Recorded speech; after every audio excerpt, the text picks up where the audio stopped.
Hare Krishna, boa noite. Então agora estamos no Face, estamos no Instagram.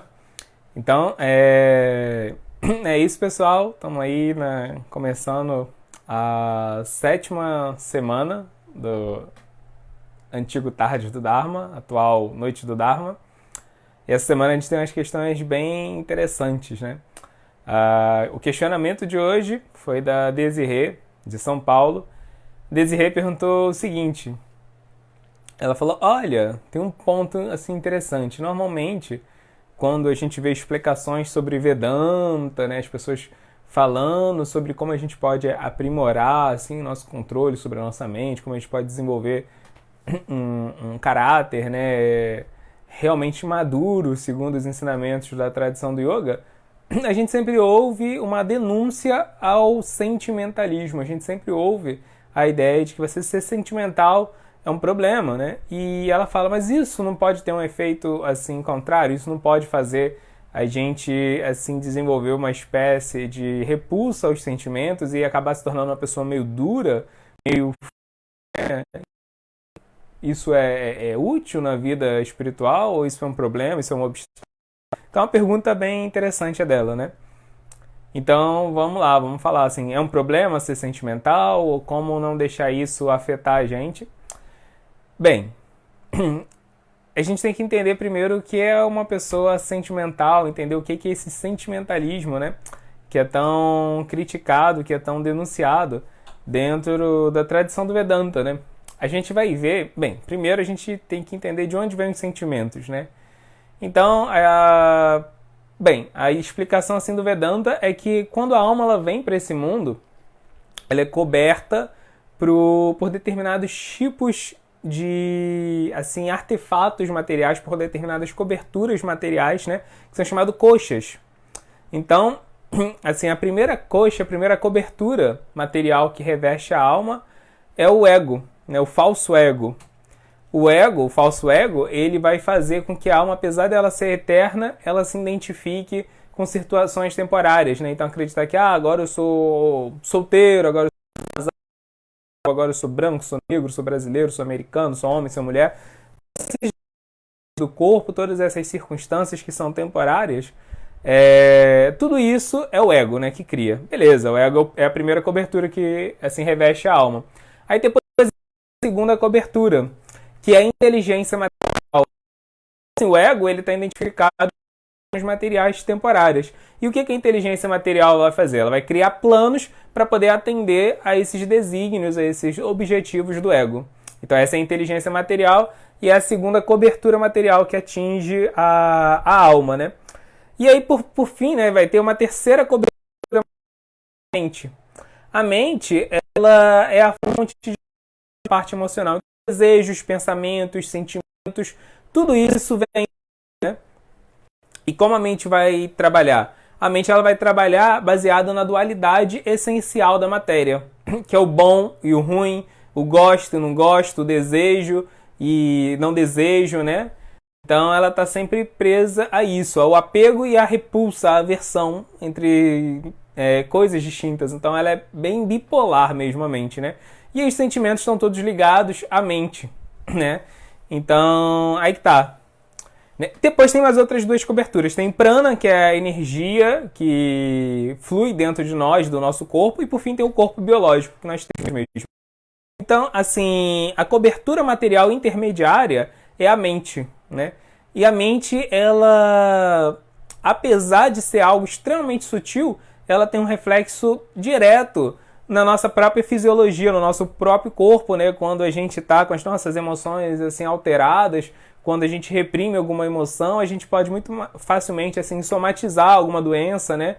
Esse tipo de coisa acontece. A gente assim nítida percepção de como as nossas emoções estão influenciando o nosso corpo e vice-versa, né? Quando o nosso corpo é afetado de alguma forma, reflete nas nossas emoções, né? Então, a gente entende esses itens todos que estão recobrindo a alma e todos eles são materiais. Que todos eles são materiais, todos eles vão estar sobre a influência do elemento essencial que existe no mundo material, que é o egoísmo.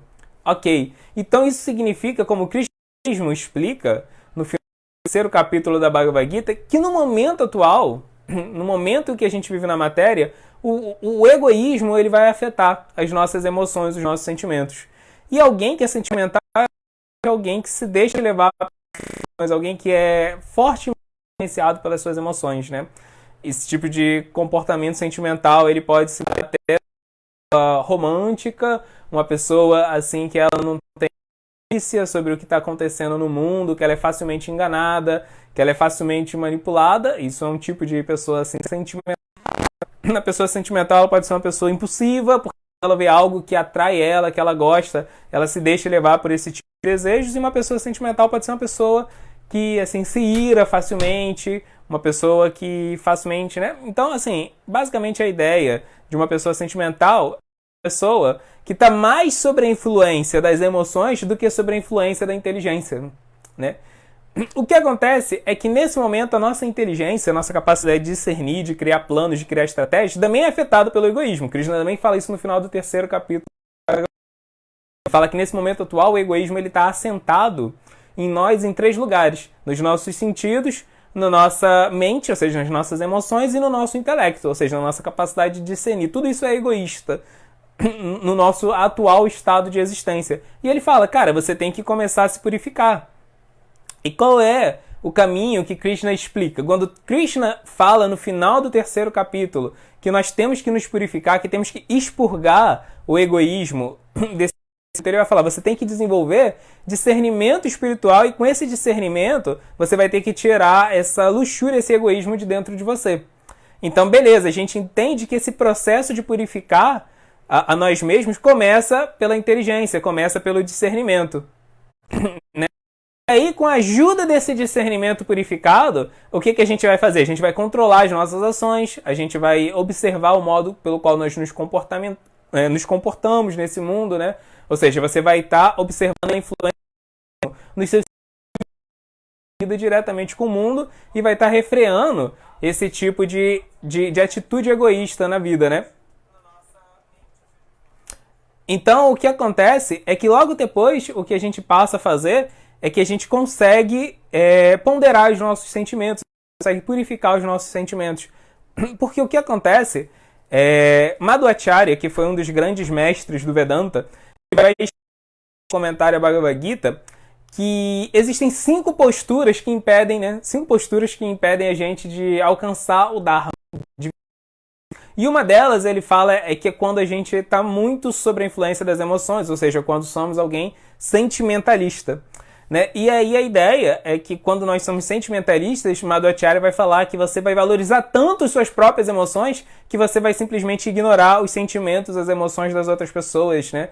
Então, assim, você tem tanto medo, tanto problema, magoado, ninguém pode falar nada pra você que você se magoa, mas você acaba não tendo problema nenhum em magoar alguém, né? Então, assim, você não gosta de se sentir traído, você tem um problema muito forte com isso, mas ao mesmo tempo você não tem problema nenhum em trair os sentimentos de outra pessoa. Percebe que está fazendo isso, não é nem que você assim, é um psicopata, que você não faz isso assim com malícia. Não, você nem percebe. Por quê? Porque você está tão focado nas suas próprias emoções, nos seus próprios sentimentos, que você se torna totalmente insensível para as emoções alheios, né? Então ele vai falar sobre isso, e isso obviamente é uma postura que vai inibir o Dharma. Por quê? Porque o Dharma é justamente a gente viver com o princípio de que devemos servir os outros, temos que servir o mundo, temos que servir Deus. Antes de mais nada, o Dharma é esse senso de serviço. E como que a gente vai servir se a gente não consegue assim, perceber e se sensibilizar com as emoções alheias, né? Então temos um problema aí, né? Então esse é o problema da pessoa assim, sentimental, né? Sentimentalista. Agora, com isso, nós devemos entender que nós não podemos ceder às nossas emoções egoístas, que não podemos viver sobre o reino das emoções, tão afetado pelas emoções, entendendo que as emoções vão ser a bússola moral que eu devo buscar algo só porque eu gosto, só porque aquilo parece que vai me deixar feliz, porque isso basicamente significa que você não está usando o seu discernimento, né? Agora, isso é uma coisa. Isso também não significa que as emoções sejam inúteis ou que as emoções sempre sejam um problema, porque obviamente elas não são. Por quê? Porque a alma ela é dotada de 3 qualidades transcendentais. A alma ela é eterna, a alma ela é plena de conhecimento e a alma ela é plena de felicidade. E quando a alma entra em contato com esse mundo, essas mesmas qualidades e atributos transcendentais são afetados pela matéria. Então a eternidade da alma, ela é corrompida e ela se reflete nesse mundo na forma do ego. Ou seja, a alma ela é eterna, mas nesse mundo se identifica com circunstâncias temporárias, que é o efeito do ego, né, por causa do efeito da distorção material. A alma ela tem conhecimento pleno de tudo que ela precisa fazer para poder servir de forma ideal o próximo, servir de forma ideal a Deus, mas quando ela entra nesse mundo, aí esse discernimento transcendental se reflete materialmente e vira inteligência material, que é a capacidade de bolar planos para poder satisfazer os desejos do ego. E, por fim, a felicidade plena que a alma sente, Ananda, a qualidade mais especial da alma, porque a felicidade plena é a qualidade principal da alma, né? Porque se a gente fosse eternamente infeliz, isso ia ser um problema. Se a gente tivesse conhecimento pleno da nossa infelicidade, isso ia ser uma coisa muito bizarra, né? Tétrica. Então a felicidade é o que justifica, inclusive, a eternidade e o conhecimento pleno da alma. Quando essa felicidade plena se reverte, se distorce pelas lentes materiais, isso vira o quê? Vira mente.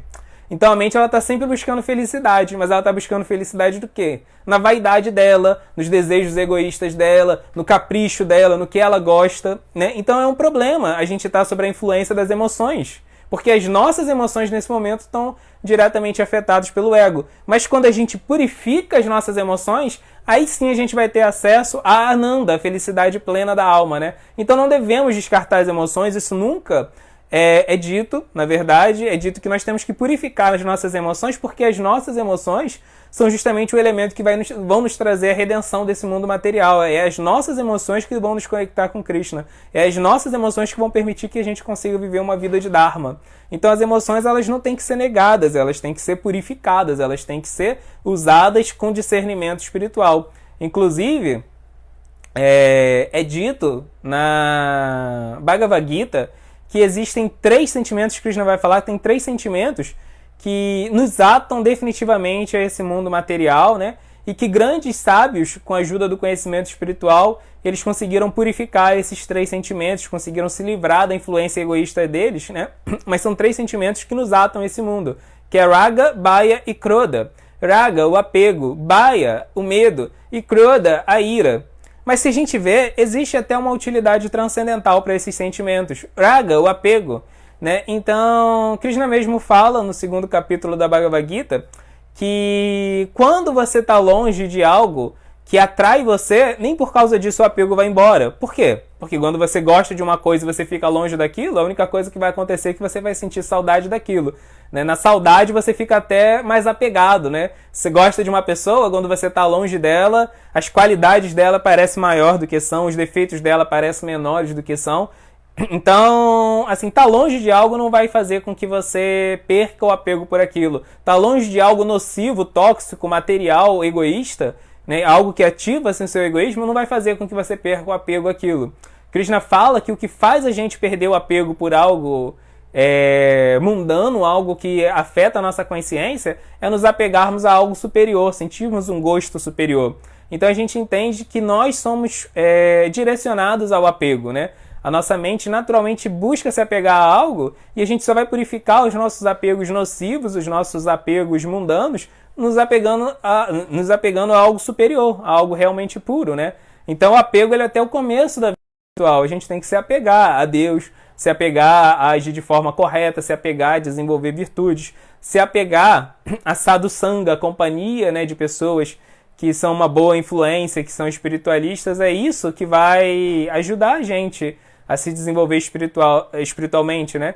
Inclusive, a gente tem os ensinamentos de Kapila, né, o grande mestre da Sankhya Yoga, quando ele está iluminando sua mãe Devahuti, e que ela pergunta como ela começa o caminho da vida espiritual, ele vai falar para ela, olha, você começa a vida espiritual se apegando aos devotos, se apegando a pessoas que estão tentando buscar pureza.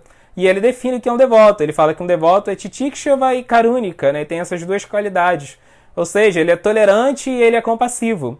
Então ele fala, você tem que se apegar a essas pessoas, né? Não é só que você vai se apegar a qualquer pessoa que está por aí posando como sadhu, assim, mas que no fundo é só uma pessoa moralista, não. Ele fala, um sadhu de verdade é alguém que é titiksha vaikarunika, ele é tolerante e ele é compassivo, né? Ele tem essas qualidades. Então essa pessoa, ela, se apegar a ela, pode abrir as portas da vida espiritual para você, pode abrir as portas do Dharma para você.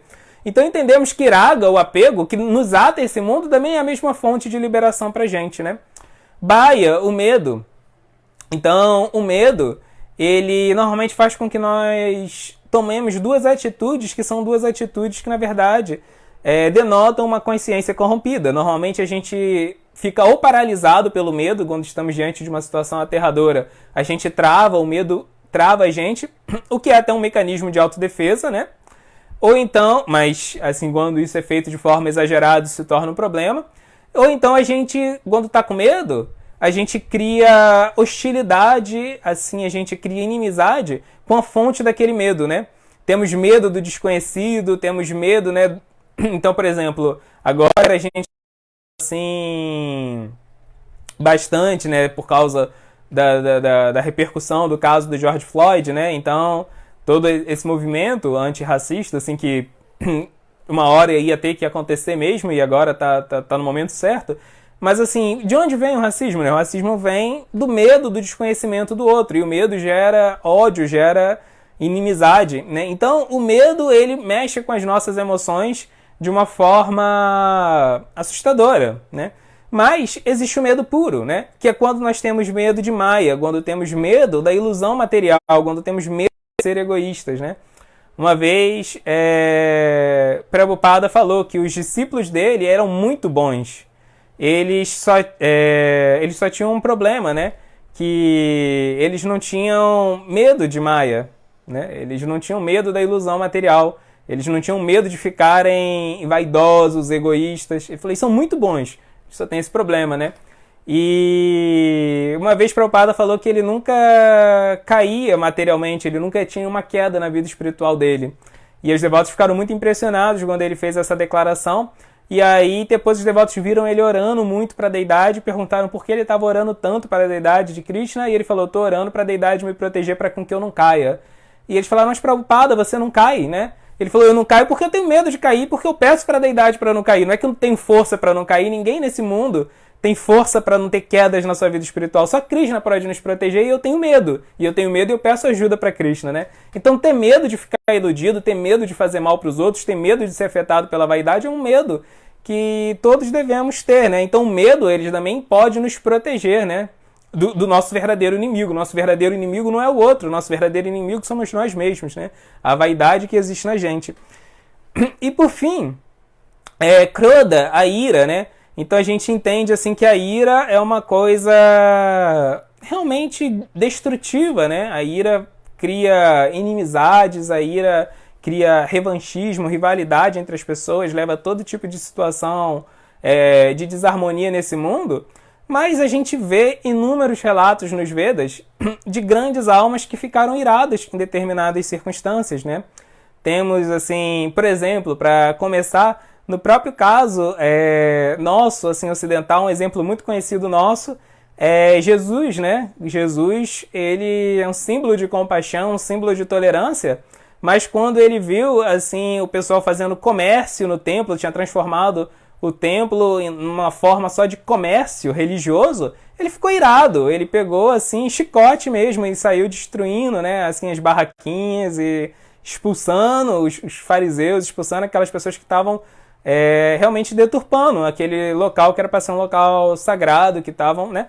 Então, assim, Jesus ficou irado com a apropriação material de uma coisa que era espiritual, algo que estava desviando as pessoas de entenderem que era o Dharma, né? Próprio Prabhupada, a gente vê declarações de Prabhupada muito iradas, assim, com pessoas que estavam ensinando filosofias que basicamente estavam desviando as pessoas, né?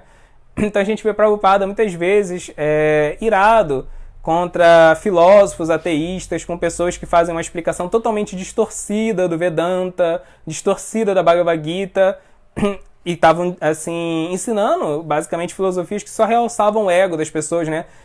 Prabhupada irado com os professores de yoga que estavam começando a aparecer no mundo ocidental e que ensinavam yoga de uma forma totalmente vaidosa e sem a sua essência espiritual, sem a conexão com Krishna. Prabhupada ficou irado com essas pessoas que estavam, assim, se apropriando da Bhagavad Gita para um fim que não era espiritual, que não era devocional, né? Que não era dhármico.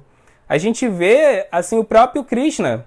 O próprio Krishna, uma das encarnações mais populares de Krishna é Nrsimhadeva, que é quando ele vem totalmente irado. Nrsimhadeva é a manifestação da ira divina, né?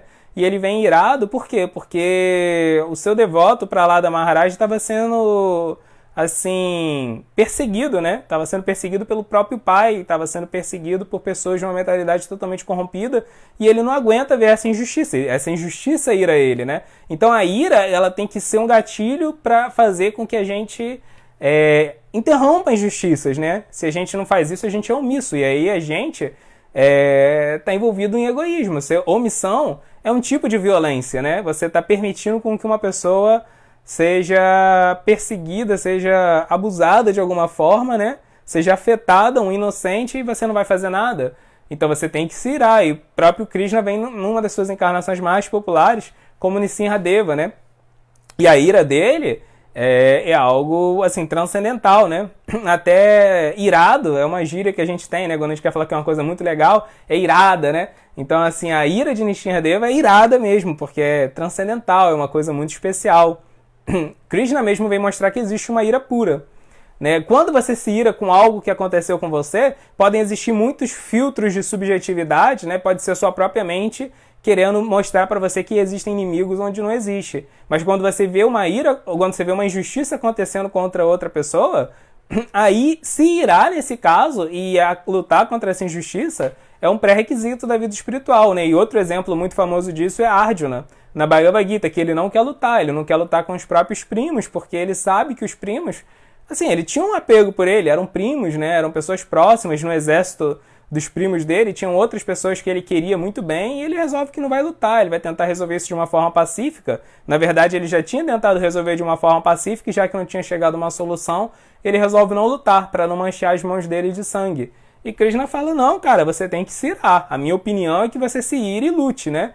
Porque se você não lutar, aí que suas mãos vão estar maculadas de sangue. De sangue de quê? Da sua omissão. Se você não se posicionar a favor do Dharma, esses primos seus que já fizeram tantas injustiças, que já fizeram coisas terríveis nesse mundo, que já, assim, afetaram o Dharma de muita forma, eles vão continuar fazendo isso. Então você se ira com eles. Eu acho que você tem que fazer isso, né? Então Krishna incentiva essa ira em Arjuna. E no irmão de Arjuna, Yudhishthira, que era o verdadeiro rei, né? Porque Yudhishthira ia ter que lutar contra, basicamente, duas pessoas que ele mais respeitava, que era Drona e Bhishma.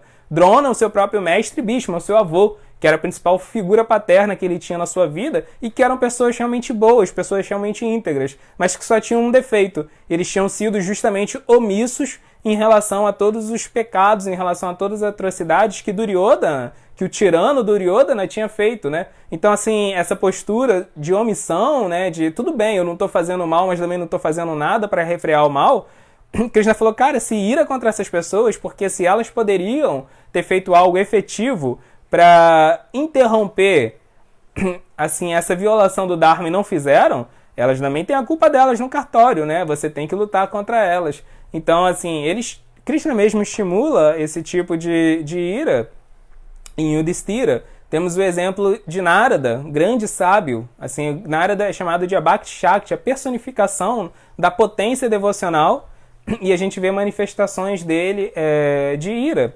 Ele se ira contra Nakula e Manigriva, que eram os dois filhos do semideus Kuvera. O semideus Kuvera é o tesoureiro dos semideuses, né? Que rege a riqueza, que rege, né?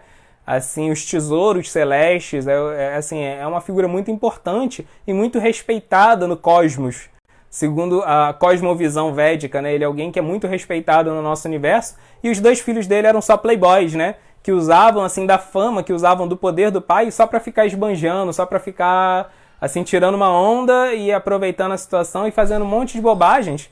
Então, Narada, quando vê isso, ele se ira. Por quê? Porque ele fala, vocês não podem dar esse mau exemplo para o mundo. Vocês são filhos de alguém importante, vocês deveriam se comportar da forma correta. Por quê? Porque vocês são exemplo para outras pessoas, né? E se vocês não estão fazendo isso, se vocês estão dilapidando a riqueza do pai de vocês, só fazendo bobagens, Ele joga uma maldição, bota eles para nascer como árvores, né? Agora, é claro, Narada, ele é um sábio transcendental, então ele quer o bem de todo mundo. Quando ele se ira com alguém, ele não quer destruir aquela pessoa. Como a gente vê na Bíblia, a Bíblia fala que você tem que se irar contra o pecado, mas não contra o pecador, né? E é isso que acontece com Narada. Quando ele se ira contra esses dois playboys, assim, celestiais, que é Nakula e Manigriva e Nalakuvara e Manigriva, né, que são esses dois playboys celestiais, não Nakula, eu tinha falado Nakula antes, mas Nakula é o irmão de Arjuna, né? Nalakuvara e Manigriva, quando ele se ira contra esses dois playboys e amaldiçoa eles a nascerem como árvores, ele amaldiçoa eles a nascerem como árvores no jardim de Krishna, né? Para Krishna iluminar eles, para Krishna libertar eles do egoísmo. Então, quando a gente se ira contra alguém, a gente não pode querer a destruição, o mal da pessoa. A gente só deve querer acabar com aquela coisa errada que ela está fazendo, mas no fundo a gente tem que estar querendo o bem da pessoa. Se a gente faz isso, aí essa ira é pura, essa ira é transcendental, né? Então, se mesmo Raga, Baya e Krodha, esses sentimentos que normalmente são impuros, né? Apego, medo e ira, que são sentimentos que nos atam a esse mundo, se mesmo eles podem ser usados de forma correta, com consciência espiritual no caminho do Dharma, o que dizer de outros sentimentos, né? Como compaixão, como misericórdia, como altruísmo, tolerância, gratidão, né?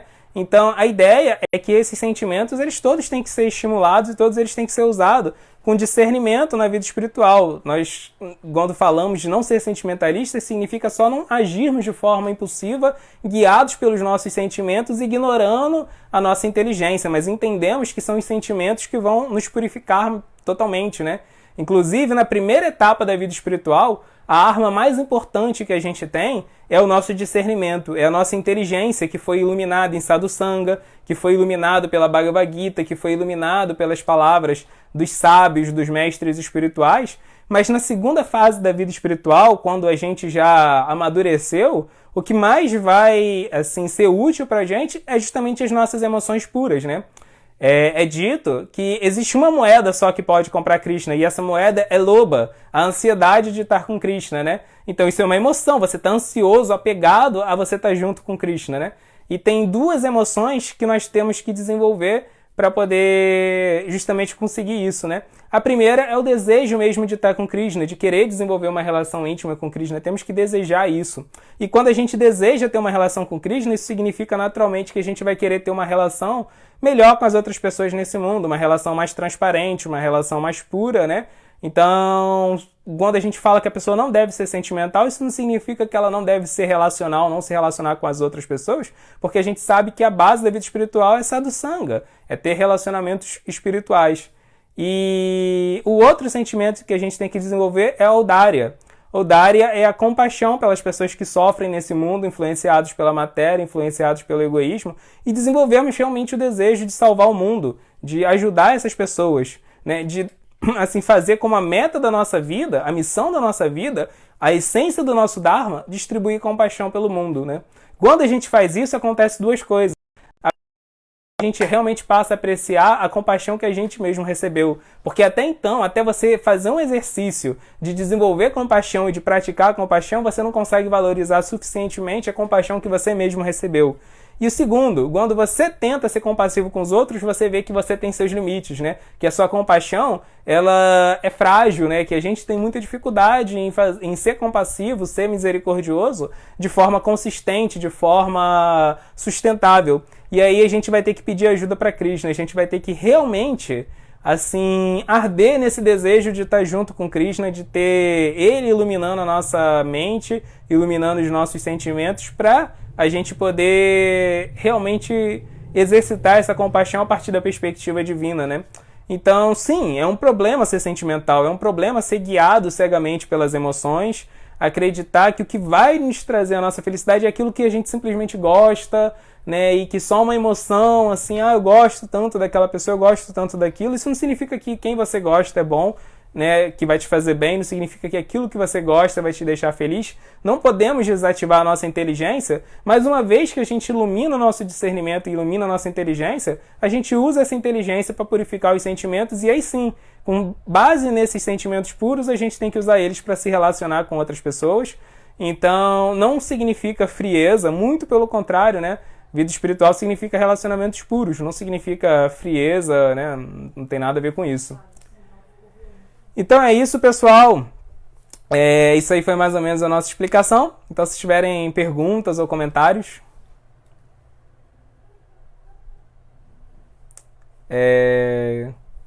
Bem, é isso. Então, ao longo dessa semana aí a gente vai ter várias outras perguntas interessantes. Tem perguntas do tipo, assim, qual é o Dharma da Mãe Terra? É uma pergunta que eu achei muito legal, né? Assim, será que a Mãe Terra, será que o nosso planeta tem um Dharma também, né? Só nós humanos que temos Dharmas ou outros seres também têm Dharma, né? Tipo, o próprio planeta tem, né? E tem outras perguntas bem legais. Então, é isso. Tem também o nosso grupo no Telegram, que é o Clube do Dharma. Inclusive, tem uns 4 dias que eu não consigo olhar. Tinha alguns assuntos muito interessantes que a gente está desenvolvendo lá, como, por exemplo, como fazer a pedagogia na sociedade contemporânea nossa, principalmente no Brasil, ser influenciado pelo Dharma, né? Assim, a gente introjetar essa essência do Dharma. Eu tenho até que voltar lá amanhã, eu vou fazer isso, vou continuar as discussões lá. Mas é isso, tem alguma pergunta? Tem uma pergunta da Flávia Moraes e ela está perguntando: existe usar o modo da paixão no modo da bondade? Então não sei se todo mundo ouviu a pergunta da Flávia Moraes no Instagram. Ela perguntou se dá para usar o modo da paixão no modo da bondade, e sim, o modo da bondade ele pode usar tudo a favor dele, né? Então, a paixão, ela tá ligada ao quê? A criatividade, ela tá ligada à impulsividade, e a bondade, ela pode usar isso, né? Porque a paixão, ela cria dinâmica, a paixão, ela cria vida, ela cria atitude, né?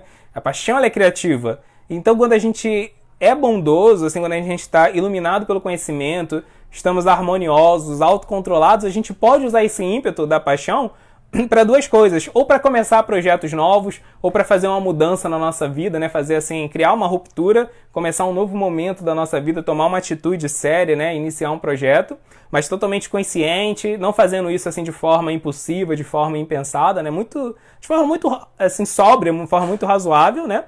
Então a gente pode usar a paixão para isso, e a paixão ela também está ligada a combater, a enfrentar situações, e aí a gente pode usar a paixão controlada pela bondade, justamente para fazer isso, para combater situações de injustiça, mas não querendo destruir ninguém, não querendo mal de ninguém, mas só querendo que essas situações parem, né? Então significa que a gente tem que lutar, não dá para ser... Assim, Krishna fala no final do capítulo 5 da Bhagavad Gita, né?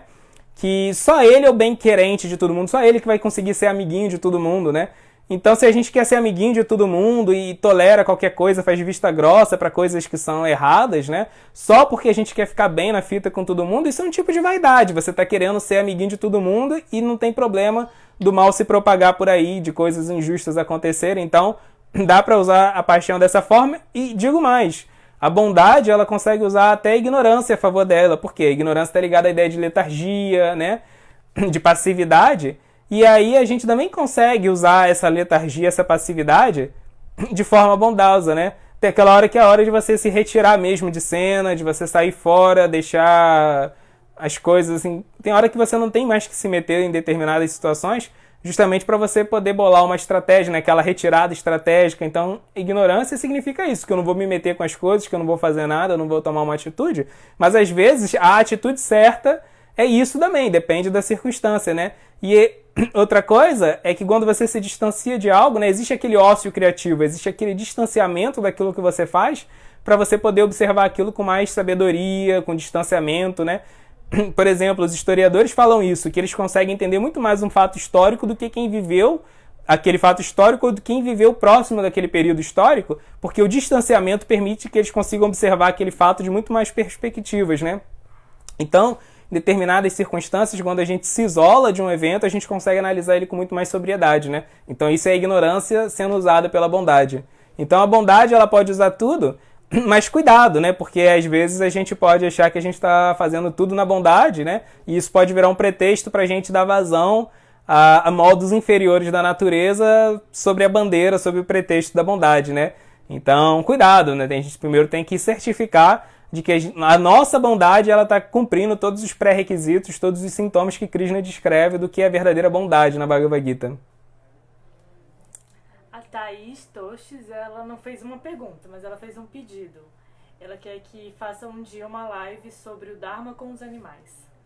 Ah, legal. A Thaís pediu pra fazer Noite do Dharma sobre Dharma com os animais. Muito legal, Thaís. Vamos fazer sim, com certeza. Semana que vem vamos fazer. Daqui a pouco a gente divulga a data.